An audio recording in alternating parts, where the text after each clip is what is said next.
दीदी 555।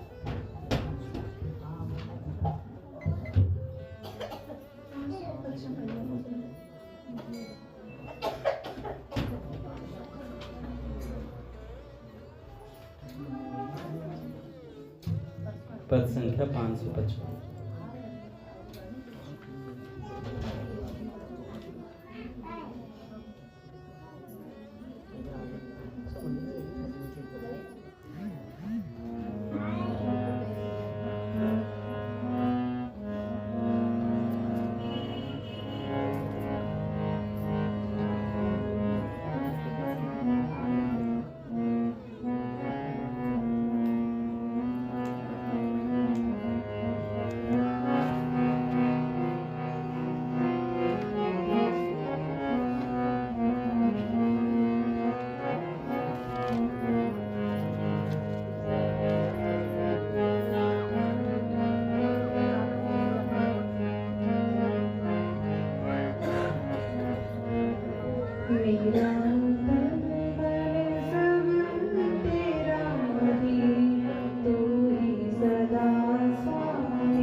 सकती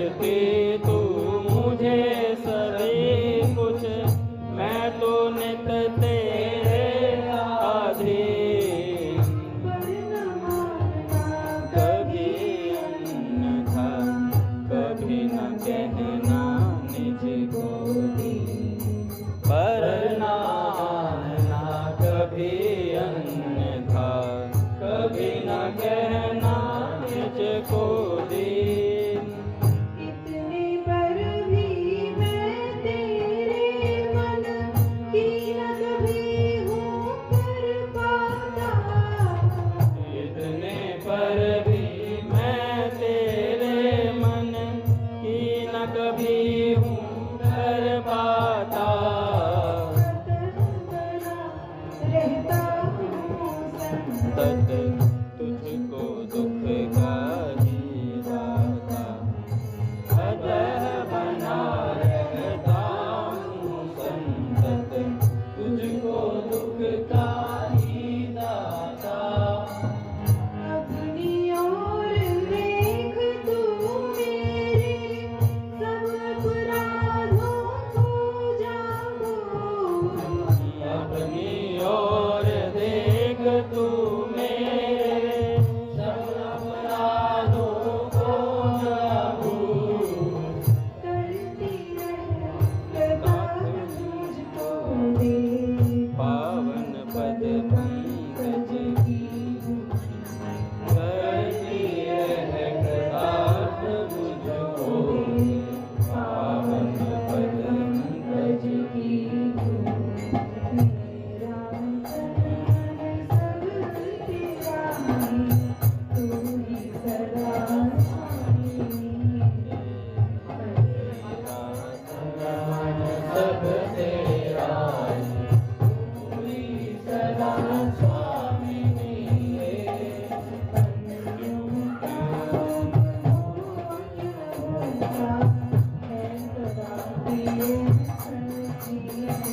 मन ही नहीं कर रहा बोलने का, सुनने का मन कर रहा।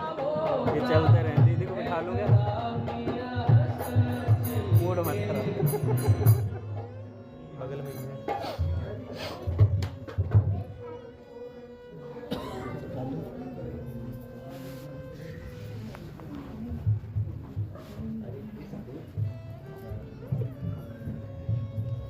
बोली राधा माधव सरकार की जय।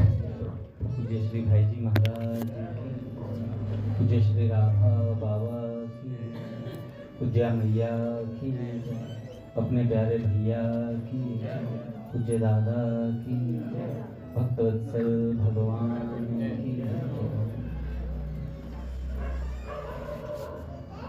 पूज्य दीदी की।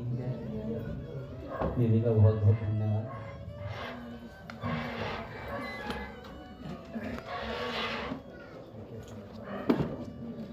बड़े सौभाग्य का क्षण है कि आज भी हमें सत्संग और कीर्तन का परम लाभ प्राप्त है। पहले पूज्य भाई जी के कुछ वचन सुनेंगे, उसके बाद एक भक्त की चर्चा करेंगे।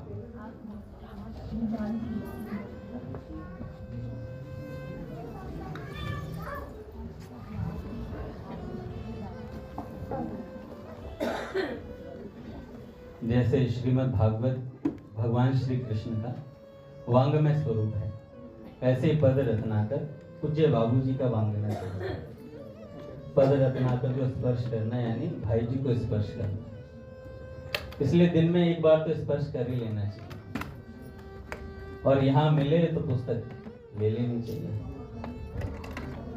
करे इतनी सारी पुस्तकें नहीं हैं, छू ही ले इतनी, अगल बगल वालों को छू ले।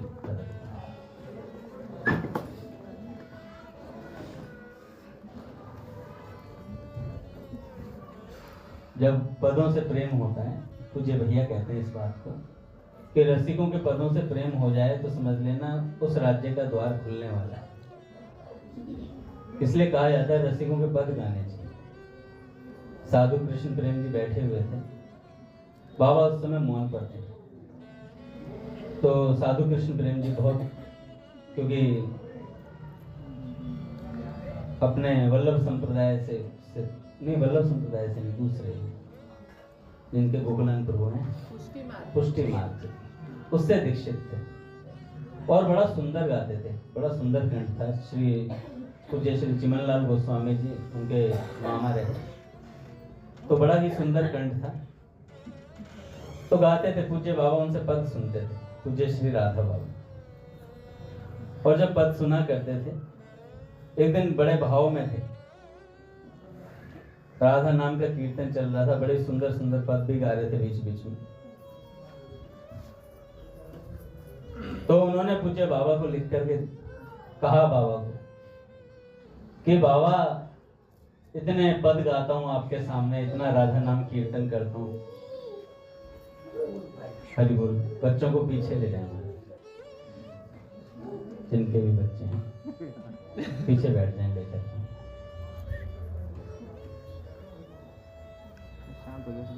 नहीं फिर बोलेगा।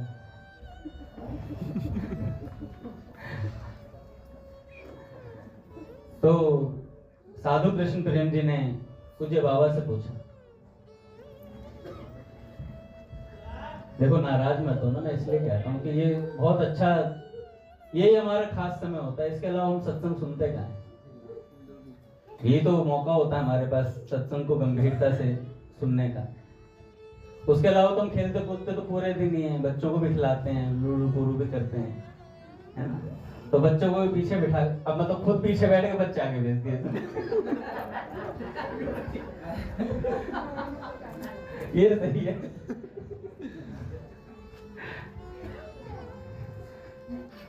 ये इनके छोटे भाई का है, ऋषिकेश का। ऋषिकेश हरिद्वार ले जाओ। तो साधु कृष्ण प्रेम जी ने पूछा, पीयूष डराओ बच्चों को थोड़ा सा। तो साधु कृष्ण प्रेम जी ने पूछा कि बाबा इतने सालों से पद गा रहा हूं, इतना आपका सानिध्य भी प्राप्त है, फिर भी विषय भोगों से मन नहीं हट रहा है, संसारी विषयों में बार बार मन जा रहा है, तो मैं करूं तो करूं क्या? तो पूज्य बाबा ने स्लेट पर लिख करके दिया रामकृष्ण कि लोहे के पेड़ हरे होंगे तो गीत प्रेम के गाता जा।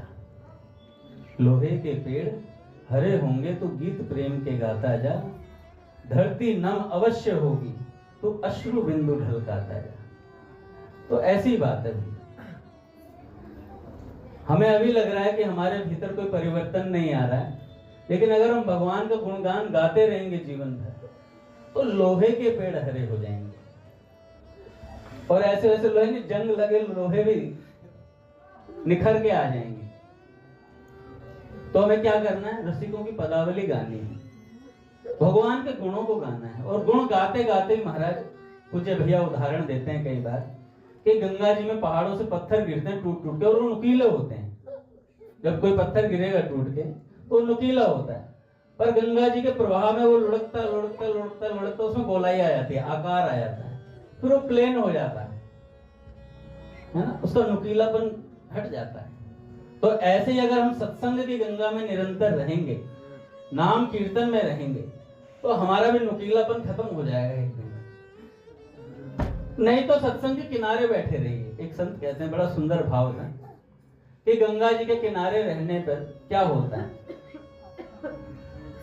जिन नालियों से कीचड़ आता है, भैया नदी है, गंगा जी है, तो गंगा जी में कई जगह नाले भी खुले हुए हैं, गंदगी भी आती है, सब चीजें आती हैं। पर जिस दिन गंगा जी में बाढ़ आती है, उन्हीं नालियों में से पानी भीतर जाता है उनके घरों तक, गंगा जी का जल वो बाढ़ के प्रभाव से तो उन्हीं नालियों के भीतर से अंदर जाता है और सारा कीचड़ खींच करके ले आता है। क्यों? क्योंकि गंगा जी के किनारे बैठे थे। तो ऐसे ही समझ लीजिए, जो सत्संग के किनारे रहेगा उसके मन का कीचड़ एक दिन प्रवाह ऐसा आएगा सत्संग रूपी गंगा का, आपके मन के कीचड़ को बाहर निकाल देगा। बस निरंतरता चाहिए। अनन्य चेता सततम यो माम स्मृति नित्य तस्या अहम सुलभ पार्थ नित्य युक्तस्य योगी। इसमें निरंतरता चाहिए, अनन्य चिंतन चाहिए, और उसके लिए भगवान कहते मैं सुलभ हो जाता हूं आराम से। बस चिंतन करना, निरंतरता चाहिए। किस चीज में? यहां आते रहेंगे तो निरंतरता रहेगी ही, सत्संग के समागम में बने रहेंगे। अब पूज्य प्रेमानंद जी महाराज अपने, उनका नित्य सत्संग होता है 4 बजे। अब उनका स्वास्थ्य ठीक नहीं है तो उनकी रिकॉर्डिंग चलाई जाती है, पर चलता जरूर है भैया। क्यों महादेव जी? बैठे थे हम लोग सुन रहे थे, रिकॉर्डिंग चल रही थी पुरानी, उस समय तो महाराज जी लाइव तो बोल नहीं रहे थे, पर सत्संग चलता है। और देखो सत्संग का क्या प्रभाव है, पूरी दुनिया को नचा रखा है केवल सत्संग के प्रभाव से। ऐसा प्रभाव है सत्संग का, और उस सत्संग से जीवन भी बदल रहा है, क्योंकि वे एक ऐसे संत हैं भैया जो मनसा वाचा कर्मणा तीनों एक अलग नहीं, उनकी बात में, उनके करने में, कहने में बिल्कुल भेद नहीं है। उनका जीवन वैसा निखर के आ रहा है। हम लोगों के कहने में थोड़ा फर्क होता है, क्योंकि हम जो बात कहते हैं वो हो सकता है हम कर ना रहे हो, कि भैया सबकी अपनी अपनी कमियां रहती हैं, पर फिर भी क्या करना चाहिए? बोधहीनता परस्पर, ये आपस में एक दूसरे को बोध कराते चलेंगे, भगवान की वार्ता करते एक दिन साफ हो ही जाएंगे। घिसते रहो सत्संग से अपने आप को, तो फिर मन साफ होगा धीरे धीरे। ये सत्संग गंगा है, पाप जन्मों के धो देती, बिना साबुन बिना पानी यहाँ मन साफ होता है। तो जिसे अपना मन साफ कराना वो सत्संग में आ जाए, कीर्तन धुलाई है, फिर सफाई होती है, ठीक है, और फिर पॉलिश भी होती है। पॉलिश कैसे? जब संत का अथाह प्रेम मिलता है वो पॉलिश हो गया, आपको चमक प्रदान करता है। जैसे अपने पूज्य भैया हैं, हमें कितना उन्होंने पहले नाम दिया, फिर सत्संग दिया, और अब अपने लाड दुलार से हमारा पालन पोषण कर रहे हैं।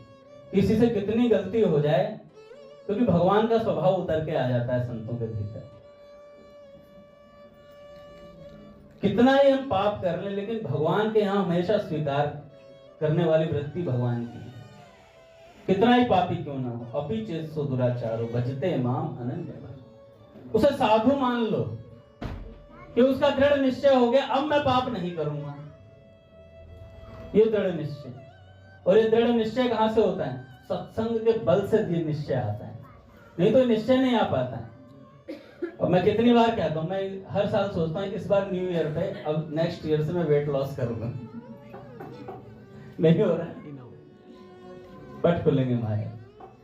श्री राम जय राम जय जय राम, श्री राम जय राम जय जय राम, श्री राम जय राम जय जय राम, श्री राम जय राम जय जय राम, श्री राम जय राम जय जय राम, श्री राम जय राम जय जय राम, जय जय श्यामा जय जय श्याम, जय जय श्यामा जय जय श्याम, जय जय श्री वृंदावन धाम, जय जय श्री वृंदावन धाम, जय जय श्री वृंदावन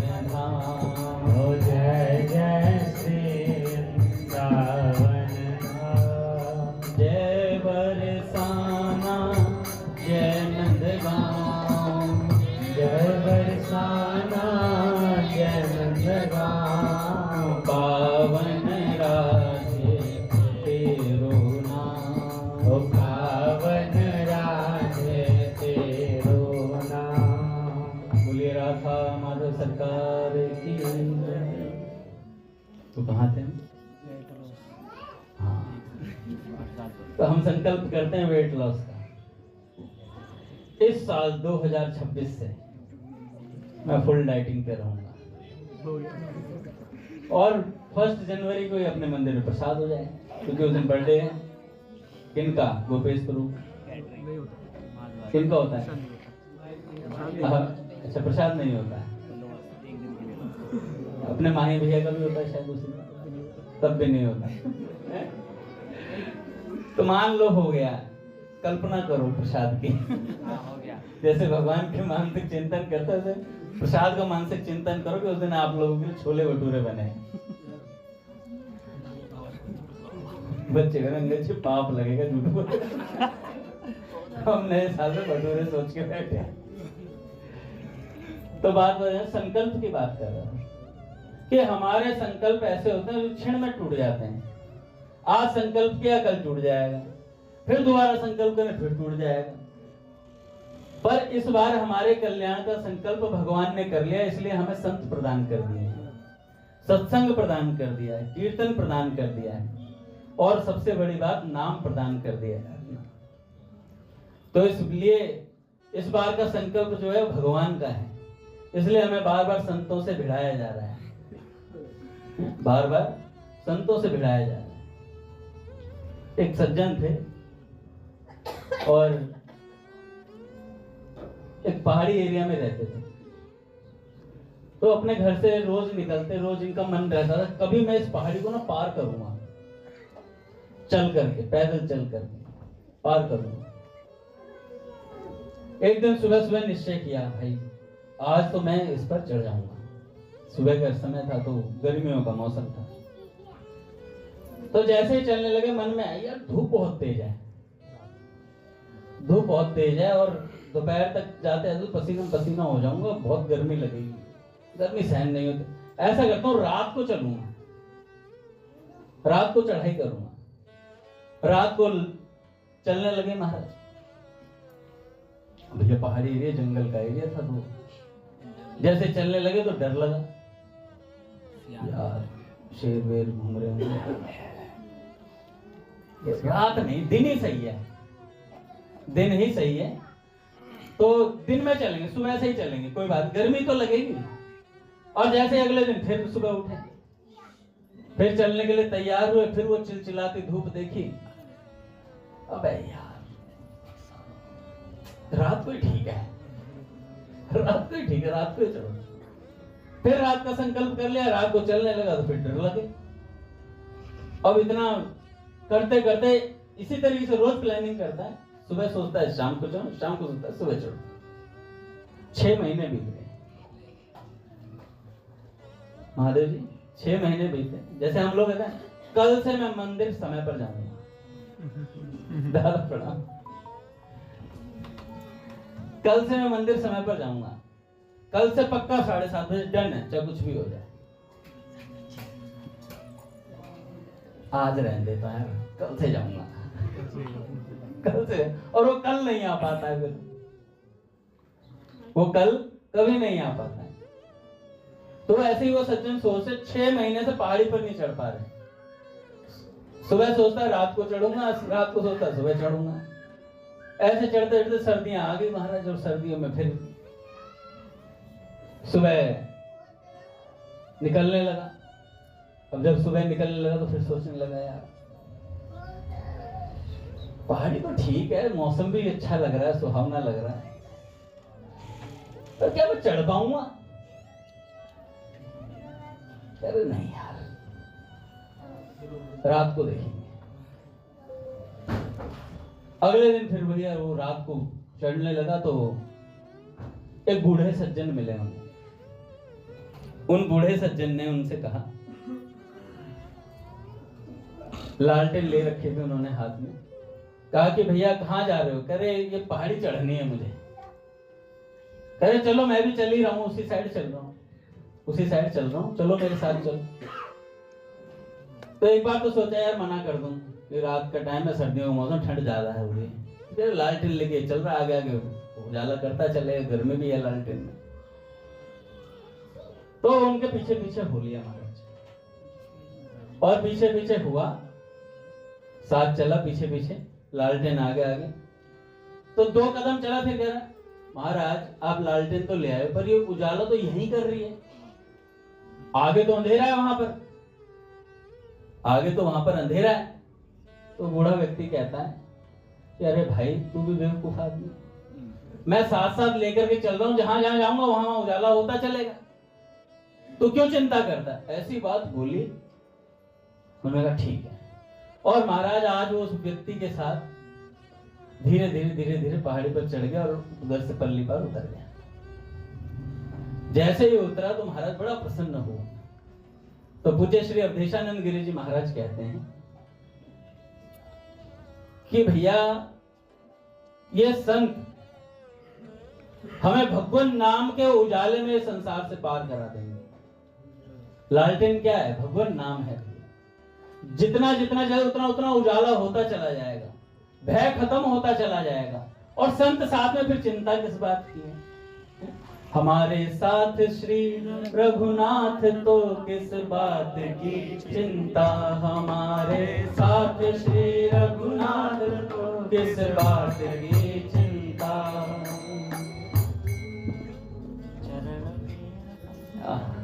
चरण में रख दिया जब माथ तो किस बात की चिंता, चरण में रख दिया जब माथ तो किस बात की चिंता।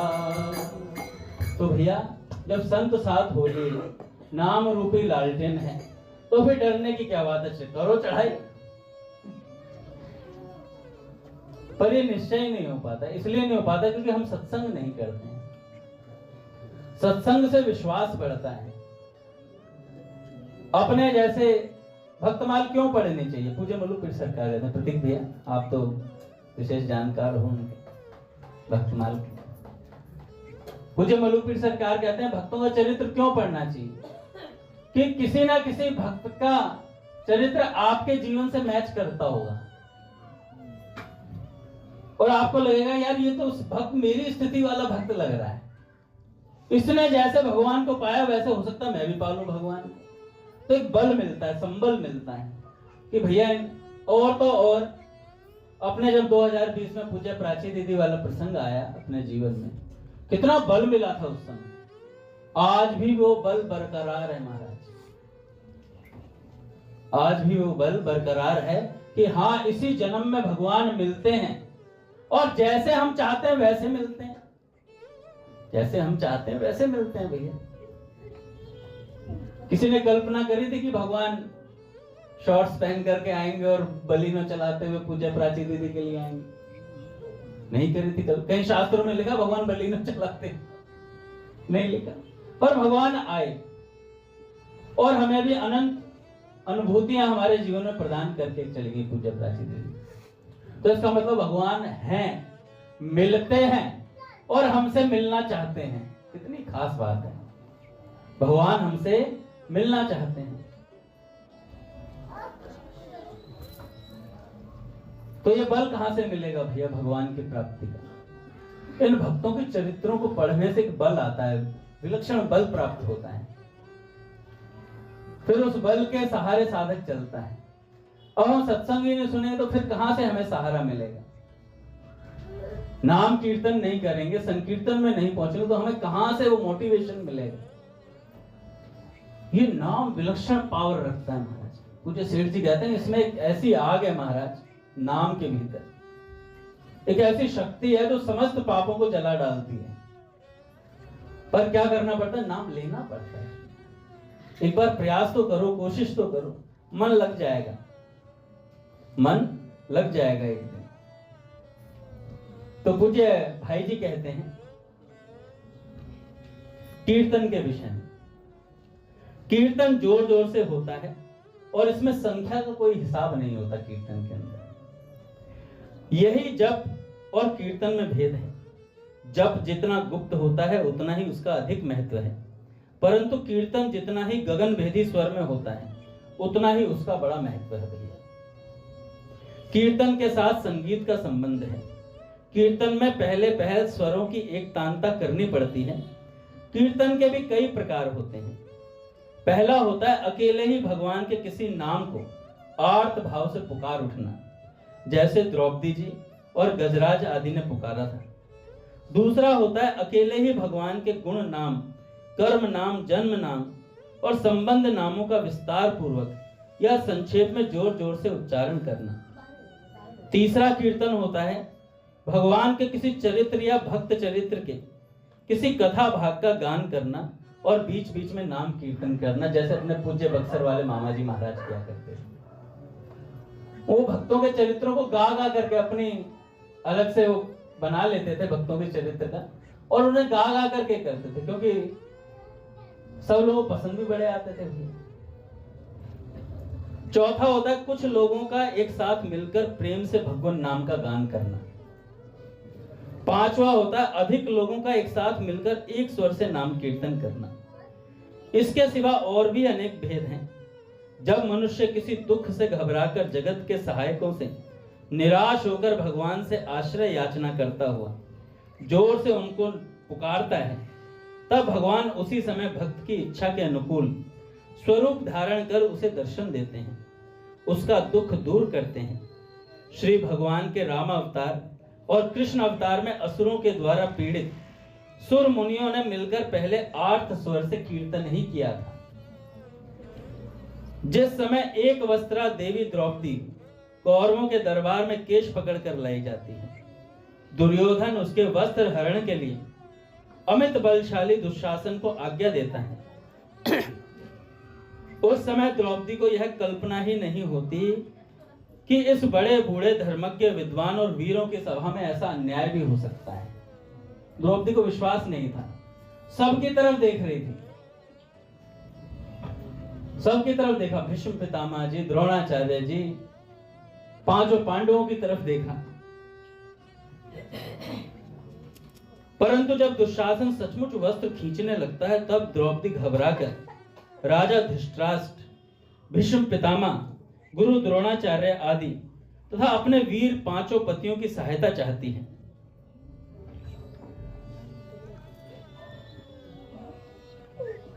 परंतु भिन्न भिन्न कारणों से जब कोई भी उस समय द्रौपदी को छुड़ाने के लिए तैयार नहीं होता तब वह सबसे निराश हो जाती है।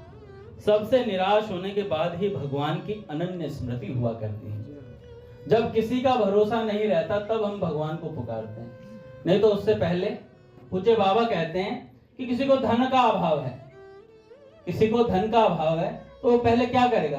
पहले अपने इर्द गिर्द के व्यक्तियों की तरफ मुंह बाबा के देखेगा, कोई मुझे दे दे, कोई मुझे दे दे। नहीं, तो पूज्य बाबा कहते हैं अगर धन भी चाहता है कोई व्यक्ति और भगवान से चाहता है तो ये बहुत श्रेष्ठ बात है।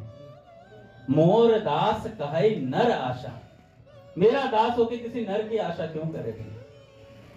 धन चाहो, कोई भी काम ना हो, वो भगवान से करो। फिर किसी को बाइक चाहिए वो भी भगवान से मांग लो भाई, क्योंकि भगवान अपने हैं और सबसे अपने हैं। महाराज पूज्य भैया कहते हैं अपने कि भगवान से ज्यादा अपना कोई है ही नहीं है। हृदय सन्निविष्ट, हमारे हृदय में यही बैठा है ठाकुर, आत्मा से भी अपने हैं। उनसे कहो कैसे? एक बार सरल हृदय से हो,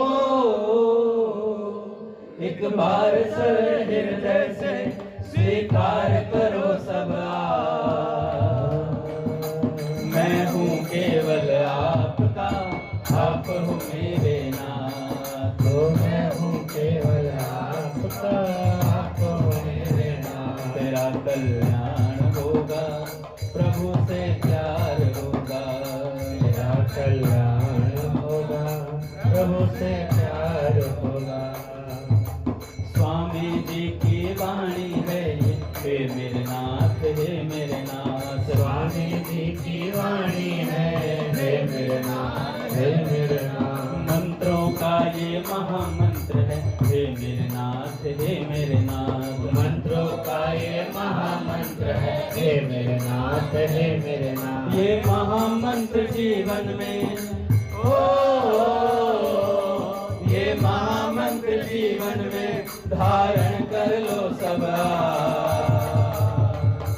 मैं हूँ केवल आपका, आप हो मेरे नाथ। तो मैं हूँ केवल आपका, आप हो मेरे नाथ। मैं हूँ केवल आपका, आप हो मेरे नाथ। तो मैं हूँ केवल आपका, आप हो मेरे नाथ। बार बार कहते रहो हे मेरे नाथ, हे मेरे नाथ। बार बार कहते रहो हे मेरे नाथ, हे मेरे नाथ। बार बार रटते रहो हे मेरे नाथ, हे मेरे नाथ। बार बार रटते रहो हे मेरे नाथ, हे मेरे नाथ। मैं आपको भूलूं नहीं, ओ मैं आपको भूलूं नहीं, रखूंगा हरदम साथ। मैं हूँ केवल आपका, आप हो मेरे नाथ। तो मैं हूँ केवल आपका, आप हो मेरे नाथ। तेरा कल्याण होगा, प्रभु से प्यार होगा। तेरा कल्याण होगा, प्रभु से प्यार होगा।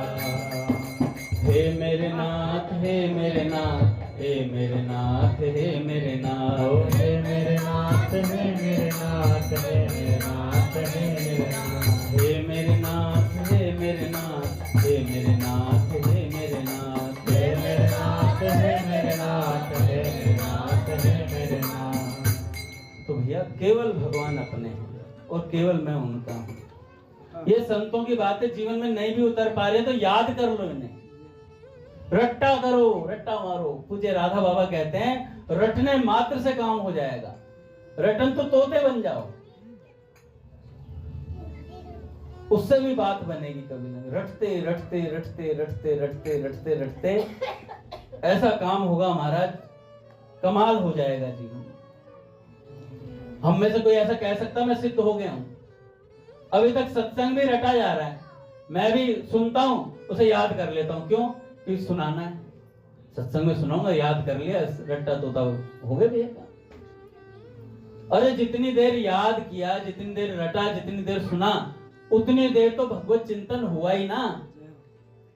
पूज्य मलुपीठ सरकार कहते हैं सत्संग जागृत समाधि है। सत्संग जागृत समाधि, और सत्संग भगवान की गोद है। गोद में बैठकर भगवान की समाधि लग रही है। बताओ इससे और सरल रास्ता क्या है? ना कोई अपनी तरफ से बल लगाना पड़ रहा, कुछ नहीं, केवल क्या अपने कान खुले रखने हैं, अपने कानों को खुला रखना है, बस आने दो भगवान की वार्ता को।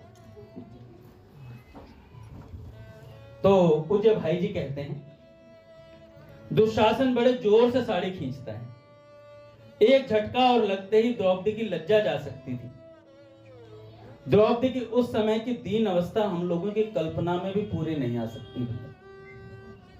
महलों के अंदर रहने वाली राजरानी, पृथ्वी के सबसे बड़े 5 वीरों द्वारा रक्षित, कुल रमणी, रजस्वला अवस्था में बड़े बूढ़ों तथा वीर पतियों के सामने निर्वस्त्र करी जाती है। उस समय उसको कितनी मर्म वेदना होती होगी। स्वामी जी कहते हैं कि ऐसे भगवान पर मर मिटना चाहिए कि एक रजस्वला स्त्री के कटी से नीचे का वस्त्र भगवान बनने को तैयार हो जाते हैं। सोचो कहां तक भगवान अपने भक्त की रक्षा करने के लिए तैयार है। स्वामी जी महाराज का तो कंठ भर आता है ये बात बताते हुए, क्योंकि वो उस पीड़ा को, उस भगवान की करुणा को महसूस कर पाते हैं संत लोग। अपने पूज्य भैया, पूज्य बाबा को जब इस बार कविता सुना रहे थे, कैसे पूज्य भैया का कंठ भर आया था, क्योंकि उस कविता में उतर करके, उस भाव को समझ करके पूज्य भैया, हम गाते तो हम ऐसे गा देते हैं, कोई फर्क नहीं पड़ता है, ऊपर से गए नीचे से उतार दीजिए। सत्संग उतर नहीं रहा है, पीछे से गौरांगपुर गंगा जी चढ़ाना है। उतार तो हमने कई सत्संग दी है ना, तो उस भाव तक कब कैसे पहुंचेंगे? पूज्य भैया ने कितनी पुस्तकें पढ़ी हैं, रात रात भर भैया पुस्तकें पढ़ते ही रहते थे। अब कहेंगे भैया ने तो घर गृहस्थी त्याग दी थी, नहीं त्यागी थी भैया। उस समय ट्यूशन भी पढ़ाते थे, सारे कार्य करते थे, सारे घर को संभालते थे, और उस समय भी रात रात भर शास्त्रों का अध्ययन करते थे। उसके बाद पूज्य भैया, अपने सामने देखो क्या जीवन है अपने पूज्य भैया का। भगवान की प्राप्ति, भगवान महाराज मायरी मेरो श्याम लग्यो ही संग डोले। तो जीवन में कुछ तो त्यागना पड़ता ही है भैया। जितना जितना समय दोगे भगवान को, उतने उतने वो आपके जीवन में उतरेंगे। अब समय ही नहीं दोगे भगवान को तो फिर कैसे भगवान आएंगे जीवन में? कोई भगवान का कोई इंजेक्शन तो है नहीं कि कोरोना का लाए तो भूपेश प्रभु के मार दिया, माथे में इंजेक्शन लगा दिया, सत्संग उतर गया। भगवत प्रेम जैसे इंजेक्शन लगा, हा कृष्ण, हा क्वासी क्वासी महाभुजा कहते हैं, रोने लग गए। कोई इंजेक्शन नहीं महाराज। ये पूज्य भैया को प्रणाम। सत्संग सुनते सुनते ही उन भावों का उदय, मतलब हृदय में आते हैं ये सारे भाव। तो स्वामी जी महाराज कहते हैं कि ऐसे भगवान, मीराबाई जी कहते हैं कि ऐसे प्रभु जान न दीजिए, कि इतने सुंदर प्रभु, ऐसे करुणा वर्णालय प्रभु, ऐसे प्रभु को जाने मत दो, न्यौछावर हो जाओ भगवान पर। पूज्य भाई जी कहते हैं कि कैसी मर्म वेदना रही होगी द्रौपदी जी की उस समय, कि इतने बड़े बड़े 5 पति जो वीर हैं, पृथ्वी के सबसे बड़े वीरों में से हैं, भीष्म पितामह जी सामने बैठे हुए हैं महाराज। कवियों की कलम शायद कुछ कल्पना करे। खैर द्रौपदी जी ने निराश होकर भगवान का स्मरण किया और व्याकुल होकर पुकार उठी। एक संत कह रहे थे कि जब द्रौपदी जी बार बार सबकी तरफ देख रही थी तो भगवान सत्यभामा जी के साथ में थे, उस समय भोजन कर रहे थे। तो बार बार भगवान भोजन की थाली से उठते बचाने के लिए और फिर वापस चले जाते। तो ये स्थिति बार बार बन रही थी। तो पूज्य सत्यभामा जी ने कहा कि प्रभु ऐसी क्या बात होगी, कह गए ऐसे ऐसे मेरी भक्ता कष्ट में है और मैं उसे बचाना चाहता हूं, लेकिन वो मेरी तरफ देख ही नहीं रही है। जो बचा सकता है उसे पुकारा नहीं जा रहा है, और जिनके अंदर सामर्थ्य नहीं है उनकी तरफ मुंह करे बैठे हैं। तब वो संत बड़ी विलक्षण लगा मुझे, आज पहली बार मैंने सुना। उन्होंने कहा कि उस समय सत्यभामा जी ने एक मोर पंख फेंका था उस सभा के अंदर वहीं से, और उस मोर पंख को देखकर द्रौपदी जी को भगवान श्री कृष्ण की याद आई। ऐसा भी सुनते हैं हम कि द्रौपदी जी ने सबकी तरफ देखा तो सबने नकार दिया, तो कृपाचार्य जी ने भी मुंह फेर लिया। तब द्रौपदी जी ने मन ही मन कहा कि आप तो कृपाचार्य हैं, कम से कम आपको तो कृपा करनी चाहिए क्योंकि आप आचार्य हैं।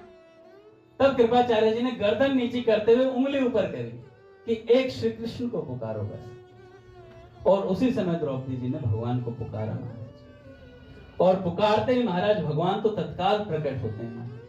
पुकारने भर की देर है, गोविंद द्वारिका वासिन कृष्ण गोपी जनक प्रिय। व्याकुलता पूर्वक महाराज जी कहते हैं कि व्याकुलता पूर्वक पुकारने से तत्काल भगवान आते हैं, तत्काल कल्याण होता है। जब सबकी आशा छोड़कर केवल परमात्मा पर भरोसा कर उसे एक मन से कोई पुकारता है, तब वह करुणा सिंधु भगवान एक क्षण भी निश्चिंत और स्थिर नहीं रह सकता। उसे भक्त के काम के लिए दौड़ना ही पड़ता है। नाम की पुकार होते द्रौपदी के वस्त्रों में भगवान आ घुसे और वस्त्रावतार हो गया भगवान का। आज जो संत सुना रहे थे वो कह रहे थे कि भगवान ने अपना पीतांबर फेंक दिया। पीतांबर द्रौपदी जी के चारों तरफ लिपट गया महाराज, वो खत्म ही नहीं होके दे रहा है। 10,000 गज बल थक्यो ना 10 गज चीज। तो महाराज वो दुशासन की भुजाएं तड़पने लगा, वो हाथ थक के चूर हो गया बिल्कुल। तो जब भगवान बचाने, स्वामी जी महाराज कहते हैं भगवान बचाने पे आए तो कौन ऐसा है महाराज जो भय न खा जाए उनसे। तो महाराज पूज्य भाई जी कहते हैं कि जब कोई मन से पुकारता है केवल भगवान पर विश्वास करके, तो भगवान दौड़ पड़ते हैं। नाम की पुकार होते द्रौपदी के वस्त्रों में भगवान आ गए। वस्त्र का ढेर लग गया। 10,000 हाथियों का बल रखने वाले दुशासन की भुजाएं फटने लगी दर्द के मारे। साड़ी का छोर ना आया। दुशासन थककर मुख नीचा करके बैठ गया। द्रौपदी की लाज और उसका मान रह गया। भगवान नाम कीर्तन का फल प्रत्यक्ष हो गया। जय हो भगवान के पावन नाम की जय हो। गजराज की कथा भी हमने सुनी है महाराज, भक्त गजराज की। उसमें भी अद्भुत भगवान को पुकारता है और पुकारते ही भगवान तत्काल आते हैं महाराज। भाई जी कहते हैं कभी ऐसा हुआ ही नहीं किसी ने आर्त भाव से भगवान को पुकारा हो और भगवान ना आए हो, ऐसा कभी नहीं हुआ। यह तो व्यक्तिगत नाम कीर्तन की बात हुई।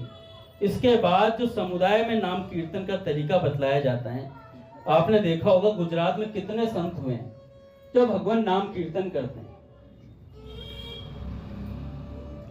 आरंभ में वे किसी भक्त का कोई श्लोक गाते हैं, फिर पद गाते हैं और फिर सारा कीर्तन उसी पद पर चलता है। ये कीर्तन की पद्धति है। ये लोग गाना बजाना भी जानते हैं और कम से कम हारमोनियम तथा तबलों के साथ इनका कीर्तन होता है। बीच बीच में सुंदर पद भी गाए जाते हैं। इसमें दोष यही है कि इस प्रकार के अधिकांश कीर्तनकारों का ध्यान भगवान के नाम की अपेक्षा सुर आलाप पर चला जाता है। कई बार भाई जी कहते हैं, आपने देखा होगा कि जो बहुत तगड़ा संगीतज्ञ होगा वो नूनुच बहुत करता है, वो भाव पर दृष्टि नहीं जाती है, नूनुच बहुत करता है कि ये ताल ठीक नहीं हुआ, ये सुर सही से नहीं बैठ रहा है, ये सब भाव दृष्टि उसकी कम रहती है। गुजरात में विवाह के अवसर पर एक दिन हरि कीर्तन कराने की प्रथा है भैया, कि विवाह में भी एक दिन हरि कीर्तन होगा। और इन सब कीर्तनों के बाद में पद्धति आती है श्री चैतन्य महाप्रभु जी के कीर्तन की। जिसका इस युग में विशेष प्रचार महाप्रभु जी ने किया। इस कीर्तन का प्रकार यह है कि बहुत से लोग एक स्थान पर एकत्रित होते हैं। एक आदमी एक बार पहले बोलता है, उसके पीछे पीछे सब बोलते हैं, पर आगे चलकर सभी एक साथ बोलने लगते हैं। किसी एक नाम की धुन को सब एक स्वर में बोलते हैं। ढोल, करताल, झांझ, तालियां बजाते हुए गला खोलकर लज्जा छोड़कर बोलते हैं। जब धुन जम जाती है तब तो महाराज स्वर का ध्यान अपने आप ही छूट जाता है। पूज्य बाबा जब कीर्तन कराते थे, उद्दाम नाम कीर्तन, तो बाबा चाहते थे स्वर में होता था कीर्तन। और एक पूज्या अपनी माँ कहती हैं, वाटिका वाली कहते हैं कि 22-22 घंटे कीर्तन पद चलते थे महाराज। और मैं भी वाटिका के पत्र पुष्प वो पुस्तक पढ़ रहा हूँ। भैया परिक्रमा चलती थी तो बाबा जब तक परिक्रमा कर रहे हैं तब तक तो चल, जब तक बाबा रोकते नहीं कीर्तन को तब तक कीर्तन चलता ही रहता था। और गाने वाले भी ऐसे होते थे, एक से एक पद गाते थे उसमें बाबा को रिझाने के लिए। वो कीर्तन ही बंद नहीं होता था। कई बार तो 6-6, 7-7 घंटे चलता रहता था और बाबा अपनी मस्ती में रहते थे। तो जब उद्दाम नाम, राधा नाम कीर्तन होता, तो एक बार कीर्तन हो रहा था बहुत जोर शोर से, तो कई लोगों को भावावेश आ जाता है। तो एक सज्जन थोड़े भावुक हो गए और उन्होंने भावावेश में कुछ ज्यादा जोर से बोल दिया कीर्तन में, चिल्ला करके। तो बाबा ने कीर्तन को रोका, इधर आइए, क्या हुआ? कहे बाबा थोड़ा भाव आ गया था, तुमसे ज्यादा भाव हमें आ रहा है, हमने ताल बिगाड़ी। हमने ताल बिगाड़ी, हमने नहीं बिगाड़ी ना? कह रहे हाँ बाबा आपने तो नहीं बिगाड़ी। कह रहे जाइए कीर्तन फिर से शुरू होगा। तो ऐसे घंटों घंटों कीर्तन चलता रहता हमारा। हम तो राधाष्टमी पे जाते हैं, देखा हमने कैसे कीर्तन होता है। बच्चों के घुटने दर्द होने लग जाते हैं, पर पद रत्नाकर पद खत्म नहीं होते। तो बूढ़े बूढ़े व्यक्ति बैठे रहते हैं, देखा है हमने आज। अब भी डेली होते हैं पद रत्नाकर के पद। कुछ लोग हैं जो रोज उसी में रस लेते हैं, क्योंकि बाबूजी से प्रेम इतना है उनका कि उन्हीं पदों को नित्य सुनेंगे, उसी में रस आता रहता है उन्हें। क्योंकि जहां प्रेम होता है वहां बोर नहीं हो सकता व्यक्ति, वहां विभोर रहता है सदा। तो एक कीर्तन है चैतन्य महाप्रभु जी द्वारा दिया गया, जिसमें धुन रम जाती है और भगवान कहते हैं, नाहम वसामि वैकुंठे योगी नाम हृदय न च मद भक्ता यत्र गायन्ति तत्र तिष्ठामि नारद। तो ऐसे एक भक्त हुए महाराज जगन्नाथपुरी के, जिनका नाम था बलराम दास बाबा जी महाराज। दादा आपके नाम। तो कहते कि जैसे भगवान श्री कृष्ण के अष्ट सखा हैं, ऐसे जगन्नाथपुरी में भगवान जगन्नाथ के अष्ट सखा हैं। और वो बलराम दास बाबा जी, एक बलराम दास बाबा वृंदावन वाले भी हुए हैं, झाड़ू मंडल वाले बलराम दास बाबा जी बड़े विलक्षण महापुरुष थे। बड़ा तगड़ा वैराग्य था उनका भी। स्त्रियों से बहुत चिढ़ते थे। सत्संग में आते तो स्त्रियों को पीछे बिठा देते थे कि पीछे बैठो। तो किसी दिन, एक दिन गोसाई जी ने किसी मंदिर में दर्शन करने गए होंगे, तो कुछ हल्का सा स्पर्श हुआ तो बड़ा गुस्सा हुआ। तो एक गोसाई जी ने पूछा कि बाबा आप तो इतने विरक्त हो, आपकी तो इतनी उम्र हो गई है, फिर भी आप इतना क्यों चिढ़ते हो स्त्रियों से? तो उन्होंने कहा, बलराम दास बाबा कहते हैं कि भैया जब तक ये शरीर जल ना जाए तब तक इन इंद्रियों का विश्वास मत करना। जब तक ये शरीर जल ना जाए तब तक इंद्रियों का विश्वास मत करना। तो ऐसे वैराग्यवान संत थे महाराज। ये बलराम दास जी जो थे, ये बड़ा सुंदर गाते थे भैया। और जगन्नाथ जी की रथ यात्रा में इनकी गायन की सेवा थी। जगन्नाथ महाप्रभु को सुनाते भी थे कीर्तन। तो जब रथ चलता, रथ तभी चलता था जब ये गाते थे। और नित्य जगन्नाथ भगवान को सुनाने का इनका क्रम था। नित्य गाने आते थे, बड़ा सुंदर गायन रहता। एक दिन क्या हुआ, एक नगर वधू ने इनका गायन सुना, और सुना तो बड़ी मुग्ध हुई कि इतना सुंदर गाते हैं, इतना सुंदर कंठ है। तो उन्होंने सोचा कि इनका जो गायन है उस पर मुझे नृत्य करना चाहिए। वो आई और महाराज नृत्य करने लगी। जब नृत्य करने लगी तो इतना सुंदर नृत्य किया। नृत्य तो बलराम दास जी जो आते थे वो जगन्नाथ भगवान को सुनाते थे। आज वो जब पहली बार आई तो नृत्य देखा कि उनके गायन पे कोई इतना सुंदर नृत्य भी कर सकता है। तो उस नगर वधु को देखा तो उनका मन आकृष्ट हो गया उसकी तरफ कि भैया मैं इतना सुंदर गा रहा हूं, इतना सुंदर नृत्य कर रही है। और मन आकृष्ट हुआ पहली बार। तो अगले दिन फिर गाया उन्होंने। गाया तो उससे अगले दिन फिर वो आई नृत्य करने के लिए। फिर उनका मन उसकी तरफ गया, ये तो बड़ा सुंदर नृत्य करती है भैया, मैं सुंदर गायन करता हूं, ये सुंदर नृत्य करती है, जोड़ी बन सकती है। ऐसा उनके मन में भाव आया। और जब ये भाव आया धीरे धीरे महाराज मन हटने लगा।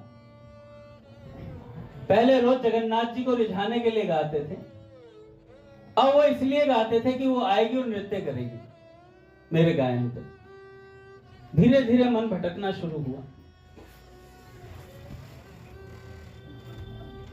पूज्य राजेश्वरानंद जी महाराज कहते हैं भोग जब भी आएंगे थोड़े से ही आएंगे, शुरुआत हमेशा थोड़े से होती है।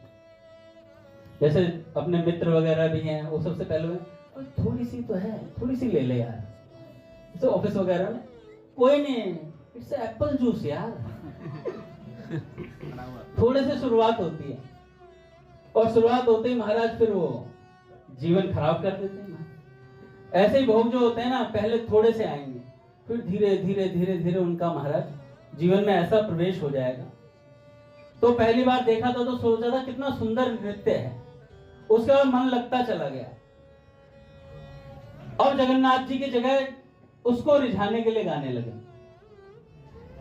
और एक दिन तो मन में ऐसी बात आ गई कि क्यों ना इसकी और मेरी जोड़ी ही बन जाए। मैं सुंदर गाता हूं, ये सुंदर नृत्य करती है, तो जोड़ी बन जाएगी तो कमाल हो जाएगा महाराज। अब नृत्य आते और पहले पता कर लेते वो आई है या नहीं आई है। आती थी तो मंदिर आते थे जगन्नाथ जी के दर्शन करने के लिए, उनको सुनाने के लिए, नहीं तो फिर आने ही छोड़ दिया था। निरंतर बस उसी का संग चाहते थे। ऐसी स्थिति हो गई महाराज कि जगन्नाथ जी से प्रेम ही हट गया बिल्कुल। और जब ऐसी स्थिति हुई तो रथ यात्रा का उत्सव था, रथ यात्रा होने वाली थी। उस समय भी उनका मन उस नगर वधु में लगा हुआ था। और हर बार जब भी जगन्नाथ रथ यात्रा होती तो उनके गायन से शुरुआत होती थी। पंडितों को इस बात का पता था कि भैया आजकल ये विचलित हैं, इनका मन भगवान में नहीं है, ठाकुर जी के गायन में नहीं है, और एक ये स्त्री प्रसंग में फंसे हुए हैं। तो उन्होंने कहा कि इस बार इन्हें जगन्नाथ जी की सेवा नहीं दी जाएगी। और जब ऐसी बात हो गई तो इस बार उन्हें सेवा नहीं मिली। इस बार उन्हें गाने का मौका नहीं दिया गया जगन्नाथ जी के सामने। नय में भक्ता प्रणश्यति, ये वाली बात आती है। वाकई में भगवान पतन नहीं होने देते महाराज। जब उनको ये पता लगा कि मुझे इस बार सेवा नहीं दी जाएगी तो उनके हृदय पर बड़ी चोट सी लगी। यार मैं भगवान की सेवा नहीं कर पाऊंगा, जगन्नाथ जी के लिए गाता था, इस बार मैं गा नहीं पाऊंगा। ऐसी बात उनके मन में आई। भगवान रक्षा करते हैं। जब हमारे मन में विचार आए ना, हम कुछ गलत करने जा रहे हो, हमारे पहला विचार आता है, सत्संगी होगा तो उसके मन में विचार आएगा पहले कि भाई तो ये गलत करने जा रहा है। अगर हमने उस विचार का आदर कर दिया तुरंत, स्वामी जी महाराज कहते हैं, स्वामी पूज्य श्री राम सुखदास जी महाराज, अगर विचार का आदर तत्काल कर दिया तो आपका पतन नहीं होगा, आप बच जाओगे। उस समय आपके पास चॉइस होती है सत्संगी व्यक्ति के सामने कि भगवान की तरफ जाना है या भोगों की तरफ जाना है। विचार आ जाएगा तत्काल, ये गलत है, ये सही है। हमने मान लिया कि भैया ये गलत है तो हम तत्काल छोड़ देंगे उसे, भगवान की तरफ हो जाएंगे, बच जाएगा साधन। बस यहीं पर होता है कि हम अपने विवेक का आदर कर पाते हैं या नहीं कर पाते हैं। असल में तो बुद्धि हरण हो जाती है उस समय बुद्धि का पूरा पूरा हरण हो जाता है। पर भगवान एक बार विचार जरूर लाते हैं भैया सत्संगी। पूज्य भैया से भी ये बात सुनी थी कि सत्संगी के मन में एक बार विचार जरूर आएगा। तो उनके मन में पीड़ा हुई भयंकर, भैया क्या होगा। तो इतनी पीड़ा हुई तो उन्होंने प्रार्थना करी। रथ आगे चल रहा था, गए और पंडों ने मना कर दिया था। उन्होंने जाकर के जो रज होती ना बालू, इतने दुखी थे कि मैं सेवा नहीं कर पाया, तो सेवा करूं तो करूं कैसे। सेवा करने वाला सेवा नहीं छोड़ सकता, उसको चस्का लग जाता, रस होता है सेवा में भी। जैसे अपने राधे श्याम प्रभु हो गए, महादेव जी हो गए, राधा रमण जी हो गए, आप इन लोगों को देखो। ये कई बार कहते हैं राधाष्टमी जन्माष्टमी जब चली जाती है उसके बाद हम बेरोजगार हो जाते हैं बेरोजगार हो जाते हैं, मन नहीं लगता है। क्योंकि पूरे पूरे दिन भैया सेवा, पूरी रात सेवा, दिमाग चलता रहता है, लाइट कैसे लगा दूं, ये कैसे कर दूं, भैया झरना कैसे बना दूं जन्माष्टमी में कि जल ऐसे ऐसे तैरता हुआ आए। ठाकुर जी की सेवा में इतने मग्न हो जाते हैं महाराज। अपने पीयूष प्रभु हो गए और राधा रमण जी को अगर रुमाल सिर पे बांध लिया तो सरफरोशी की तमन्ना हमारे दिल में, ऐसी स्थिति में रहते हैं वो। पूरी रात सेवा देते हैं महाराज, उनकी आंखें देखा करो। और सेवा देने के बाद कहते हैं, मैंने एक दिन पूछा, मैंने कहा थकते नहीं हो क्या? कह रहे अब सोऊंगा, मैं गीता भवन जा रहा हूँ गीता भवन जाकर रेस्ट करूंगा, बहुत सेवा हो गई। और फिर तैयार रहते हैं उसी सेवा के लिए, चाव रहता है इनके। पूरी रात लकड़ियां काटते रहते हैं, ऐसे करना। इस बार तो देखा था आप लोगों ने यहाँ से वो जो पीयूष प्रभु ने हटा दिया जो सारा लगा हुआ था, तो चस्का होता है सेवा वाले के भीतर। तो उन्होंने क्या किया भैया, बालू पर जगन्नाथ भगवान का रथ बनाया, बालू पर, और रथ बना करके उस रथ की वहां पर गायन की सेवा दी अपनी। और जैसे उन्होंने गायन शुरू करा, गायन शुरू करते ही वहां जो असली रथ था रथ यात्रा का, वो रथ रुक गया। जैसे भक्त सालवेग के लिए रुकता था, ऐसे आज उनके लिए रुका वहां पर, और रथ आगे नहीं बढ़ रहा। पंडों ने कहा भाई क्या बात हो गई कि रथ आगे नहीं बढ़ रहा, अच्छा खासा चल रहा था। तब भगवान ने के मन में प्रेरणा करी कि भाई जब तक बलराम गाएगा नहीं तब तक ये रथ आगे बढ़ेगा नहीं, तब तक ये रथ आगे बढ़ेगा नहीं। तब उन बलराम दास जी को बुलाया गया कि भैया आओ और गायन की सेवा दो। क्यों बुलाया गया? क्योंकि उनका जो पश्चाताप था ना वो असली था, असली पश्चाताप था। पूज्य बाबा कहते हैं विषय भोगों में पड़ा हुआ साधक अगर एक बार पश्चाताप कर ले असली में, तो फिर वो दोबारा विषयों में नहीं पड़ता है। हम पश्चाताप भी नकली करते हैं। कैसे नकली करते हैं? मान लो हमसे कोई गलती होगी, पूज्य भैया नमाम मेरे लूरूपुर, कोई बात नहीं बेटा, आगे से ध्यान रखना। अब कर दिया तो उसके बाद से फिर आगे फिर गलती हुई, फिर पूज्य भैया ने कह दिया कोई बात नहीं बेटा गलती। अब क्या होता है, गलतियां करने का स्वभाव पड़ जाता है जीव का। जिस दिन पश्चाताप होगा उस दिन से फिर दोबारा गलतियां नहीं। जैसे पूज्य दामाजी जी पिताजी ने मेरे से एक बार कहा, मैंने पिताजी से बोला, मैं पिताजी मेरा ना मन ठीक नहीं रहता है। पिताजी ने बोला कि जब भी मन ठीक ना हो, मन खराब हो, हे मेरे नाथ मैं आपको भूलूं नहीं, हे नाथ मैं आपको भूलूं नहीं, ऐसे पुकार करना। मैं कहा ठीक है पिताजी। भैया अगले साल फिर आए पिताजी। मैंने हमारे पिताजी से कहा पिताजी मन ठीक नहीं रह रहा है। अब पिताजी तो पिताजी है। पिताजी ने कहा कि पहले तो चाटा, पिछली बार भी तूने यही प्रश्न किया था। मैं कहा हाँ पिताजी। कह रहे उपाय करा जो मैंने बताया? कह रहे मैंने कहा नहीं पिताजी नहीं। कह रहे फिर कैसे ठीक होगा मन? संतों से हम उपाय तो पूछ लेते हैं पर उस उपाय को करते नहीं है। जैसे अनुष्ठान पूछ लिया, अनुष्ठान करेंगे नहीं। लीला चिंतन पूछ लिया पर चिंतन करेंगे नहीं। सब कुछ अपनी मन मर्जी का चलना चाहिए, मन मर्जी के मुताबिक होगा तो ठीक होगा। तो हम अगर संतों की बात मानेंगे तो संतों की बात मानने मात्र से हमारे जीवन में सब चीजें आ जाएंगी महाराज। बात मानने के ऊपर है कितना कितना हम अपने जीवन में उतार पाते हैं। एक संत तो कह रहे थे 100 बात सुनो तो उसमें से एक उतार लो जीवन में, एक उतार लो जीवन में। फिर वो एक ही महाराज आपके जीवन में 100 बातों को उतार सकती है, इतना सामर्थ्य रखती है। एक संत तो कह रहे थे पूरी भगवत गीता ना याद कर सको तो कुछ श्लोक याद कर लो, उसमें से भी कुछ ना हो सके तो एक लाइन पकड़ लो भगवत गीता की, और पकड़ने के बाद उसके अनुसार अगर जीवन बना लिया तो फिर 700 श्लोक याद करने की जरूरत नहीं है, 700 श्लोक आपके जीवन में उतर आएंगे सारे के सारे। बस बात पकड़ने की है सत्संग की। मैं कई बार सुनाता हूँ श्यामदास बाबा की कथा, जो कुसुम सरोवर पर भजन करते थे। और वो जब कुसुम सरोवर पर भजन करते, उनके गुरुदेव ने उनसे कहा कि भैया तुझे कुछ काम नहीं करना है, संतों को जिमाने की सेवा तेरी है। रोज यहाँ पर गाय के गोबर से लीपना, और लीपने के बाद महाराज बाल भोग तैयार करना, संतों को पवाना, और उसके बाद पूरा दिन तुम्हारा एक ही काम है, राधा कृष्ण ये नाम जपना है तुम्हें निरंतर। अब ऐसी बात उन्होंने सुन ली महाराज, और सुनने के बाद अपना जीवन वैसे ढालने लगे महाराज। धीरे धीरे धीरे लगभग 40 वर्ष उन्होंने एक ही तरीके से वही साधना करी। हमारे पूज्य भैया ने हमें कहा है कीर्तन करो, 7:30 का टाइम दिया, सत्संग करो, बस ये अगर निभा दिया तो काम हो जाएगा, कुछ एक्स्ट्रा नहीं करना पड़ेगा, इतने से ही काम हो जाएगा। तो उन्होंने जब नियम दिया तो 40 वर्ष तक एक ही तरीके से भजन करते रहे, संतों को जिमाते, बर्तन धोते और लिपाई करते गोबर से, और अपना पूरा दिन राधा कृष्ण राधा कृष्ण राधा कृष्ण इस जुगल नाम को जपते रहते। एक दिन जपते जपते जपते जपते वो लिपाई कर रहे थे, सुबह सुबह लिपाई करते हुए देखा तो कुसुम सरोवर की तरफ से प्रिया प्रियतम सरकार गलवैया दिए हुए मुस्कुराते हुए आ रहे हैं।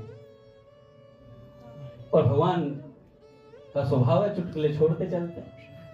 प्रियतम काव्य में आता है कि कुछ बात बताकर तुम हंसते, बन जाते फूल हंसे प्रियतम, मेरे आगे बन जाता था सुंदर पथ सुमनों का प्रियतम, रखते पर पद तुम रज में थे, सुमनों को बचा बचा प्रियतम, थारे तो बताया प्यारी है प्राणों पमरज कनिका प्रियतम, जय जय प्रियतम जय जय प्रियतम, जय जय प्रियतम जय जय प्रियतम।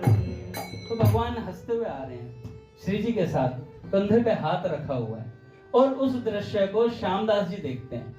और जैसे उस दृश्य को देखते हैं महाराज, वो पोतड़ा था वो गाल पे रख लेते हैं, और गाल पर रखे हुए पूरा दिन बैठे रहते हैं। शाम हो जाती है, शिष्यों ने देखा कि आज श्यामदास की विलक्षण स्थिति है। जाकर गुरुदेव से कहते हैं गुरुदेव आज तो श्यामदास विलक्षण स्थिति में बैठा हुआ है। तो गुरुदेव ने कहा कि क्या बात होगी? कह रहे देखो गुरुदेव चल के जाकर के देखा गुरुदेव ने कि श्यामदास तो आज वो गोबर का जो पोतड़ा है वो अपने गाल पे लगाए बैठा हुआ है। तो शिष्यों ने कहा कि गुरुदेव क्या हो गया? गुरुदेव की दृष्टि पार तक देख पाती थी। गुरुदेव ने कहा कि भैया आज से इसकी साधना का फल प्राप्त हो गया है, इसे इसकी साधना का फल प्राप्त हो गया है, और प्रिया प्रियतम सरकार के इसे दर्शन हुए हैं। इतनी बात पूज्य मलुकपीठ सरकार कह रहे थे कि उनकी साधना कितनी पक्की थी वो तो वो जाने, पर साधना से पहले गुरुदेव के वाक्य थे। गुरुदेव ने कहा था कि तुम ऐसे भजन करोगे तो तुम्हें भगवान अवश्य मिलेंगे। तो साधना तो कई बार कम भी होती है, ज्यादा भी होती है, ऊपर नीचे होती रहती परिस्थिति के हिसाब से। कभी माला ज्यादा हो जाती है, कभी मालाएं कम हो जाती है, कभी सत्संग कम सुना जाता है, कभी ज्यादा सुना जाता है। हम लोग तो गृहस्थ आश्रम में हैं भैया, कभी सुन पाए कभी नहीं सुन पाए, कभी 4-4 5-5 दिन मंदिर आ पाए या नहीं आ पाए। लेकिन मन में अगर ये बात रही कि गुरुदेव का आश्रय है हमारे पास, हमें संत भगवान ने आश्रय दिया है, हम संत की बात जीवन भर मानेंगे, तो संत के वाक्य कमाल कर जाते हैं महाराज। संत के वाक्य कमाल कर जाते हैं। तो उनके भगवत प्राप्ति के पीछे साधन का बल कितना था वो तो वो जाने, लेकिन गुरुदेव के वाक्यों का बल बहुत ज्यादा था। एक संत से किसी ने पूछा, महाराज जी दिनचर्या कैसी होनी चाहिए साधक की, दिनचर्या कैसी होनी चाहिए? तो उन संत ने कहा दिनचर्या का तो पता नहीं, पर दिलचर्या का पता है कैसे होनी चाहिए। दिल सदा भगवान का सतत चिंतन करता रहे, दिलचर्या का ध्यान रखना चाहिए। दिनचर्या तो पता चला रात को 4 बजे सोए, उसके बाद 12 बजे उठा, तो दिनचर्या ऊपर नीचे हो सकती है, लेकिन स्मरण नहीं घटना चाहिए। स्मरण घटा तो साधक के लिए नुकसान की बात है। पूज्य मुरारी बापू जी कहते हैं त्रिकाल संध्या हो ना हो, लेकिन त्रिकाल चिंतन बना रहना चाहिए। चिंतन बना रहेगा तो काम हो जाएगा। तो हमारा तो यही त्रिकाल संध्या है, 3 बार अपने भगवान को सोच करके आंसू बहा दिए, इससे बढ़िया और कौन सी संध्या होगी महाराज? ऐसा नहीं है पूज्य मलुकपीठ सरकार, तो इसका मतलब ये नहीं है कि आप त्रिकाल संध्या छोड़ दो। भैया जो करते हैं उन्हें करनी चाहिए और भाव से करनी चाहिए, और जो नहीं कर पाते वो इस तरीके से 3 बार भगवान का चिंतन कर ले महाराज। बोले भक्तवत्सल भगवान की जय। आरती करते हैं।